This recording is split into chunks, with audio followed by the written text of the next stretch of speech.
Ang akusadong gikiha tungod sa pagpamomba sa General Santos City sa miaging bulan, gitumbok nga sakop sa grupong nagpaila nga Ansar Khilafa Sarangani.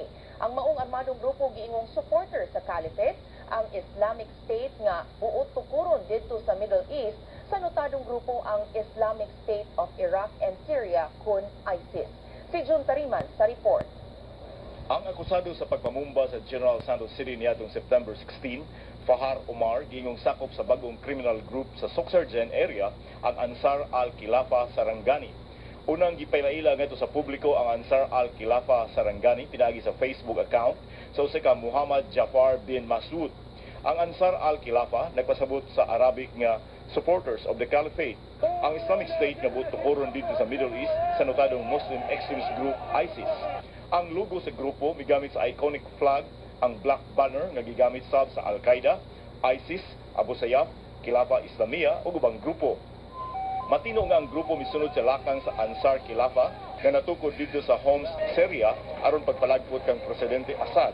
Apan nasuta sa Sarangani Provincial Police Office nga ang Ansar al-Khilafa Sarangani usa ka criminal group nga gipanguluhan sa gipangita sa balaod nga si Muhammad Jafar Magid alias Tokboy Abu Gaib.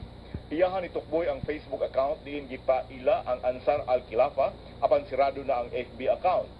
Gingong adunay 30 ka armadong sakop si Tokboy ug nang recruit kini og mga batanong Maguindanaon aron mosalmot sa ilang grupo.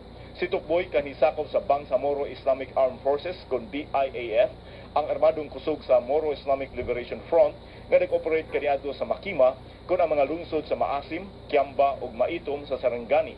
Dalambigit si Tokboy sa daghang krimen sa Makima area sama sa extortion, murder ug bombing activities sukad niadtong 2008 dihang sakop pa kini sa 8th Brigade sa 105th Base Command sa BIAF. Nasikop si Tokboy niadtong July 2009 dito sa Maasim apan wala magdugay na kaiskapo kini gikan sa Sarangani Provincial Rehabilitation Center sa Alabel. Nakahimo na sab kini og mga krimen lakip na ang pagpanlabay og granada niadto lang Agosto sa lungsod Siglan.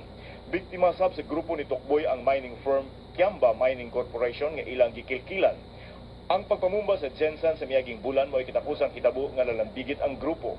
Gawa sa grupo ni Tokboy, aduna say mga MNLF o MILF members sa Makima area nga mga armado o organized o gihulagway nga partisan armed group.